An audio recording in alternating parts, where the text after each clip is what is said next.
Bonjour et voici une vidéo pour la suite de la retopologie de la tête. Donc là en fait j'ai déjà refait un peu la topologie qui m'énervait beaucoup, qui bien évidemment peut continuer de s'améliorer, se retravailler, etc. Mais là bon c'était vraiment le chaos par ici. Donc je voudrais monter maintenant la technique qui permet donc de récupérer correctement les détails. Donc pour ce faire je vais aller appliquer mon miroir, appliquer mon Shrink Warp. Et vous voyez, automatiquement, là, on perd avec l'objet lissage, l'objet lissé, les détails en fait de la sculpture d'origine.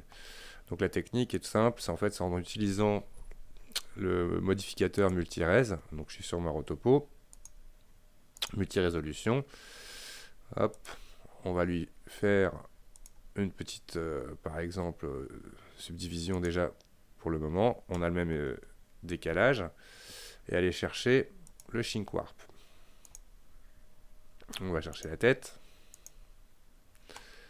Et là déjà, on va grimper. Donc là, ce qu'on va voir en montant en preview, là, on va subdivide un peu plus, je veux dire. Toc. On va avoir des effets un peu bizarres. Aucun souci. On va en sculpt mode. Alors, pourquoi est-ce qu'en sculpt mode, mon Shrink Warp ne marche pas? Alors, dans ce cas-là, ce qu'on va faire, on revient en arrière. On revient en object mode. On va appliquer le Shrink Warp et appliquer la base. Aller en sculpt mode et pouvoir lisser du coup un petit peu les... Alors là je vais y aller à la palette.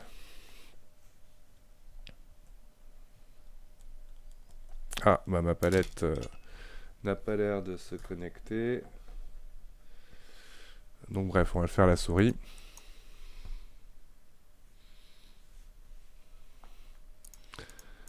Là je viens réparer tout simplement les erreurs du Shrink Warp.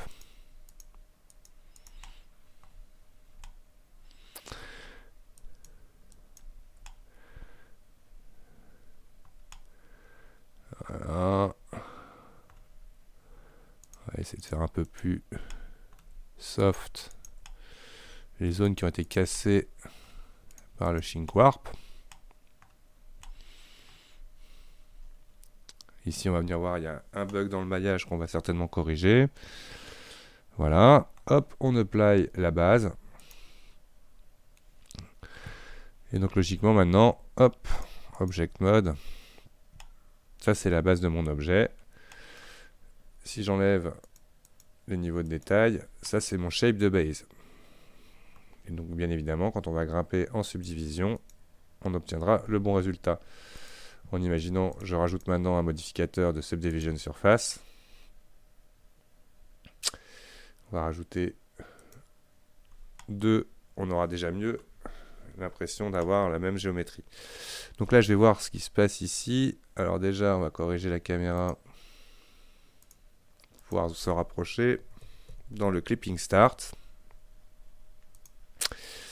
Et là, on voit que ça bugouille.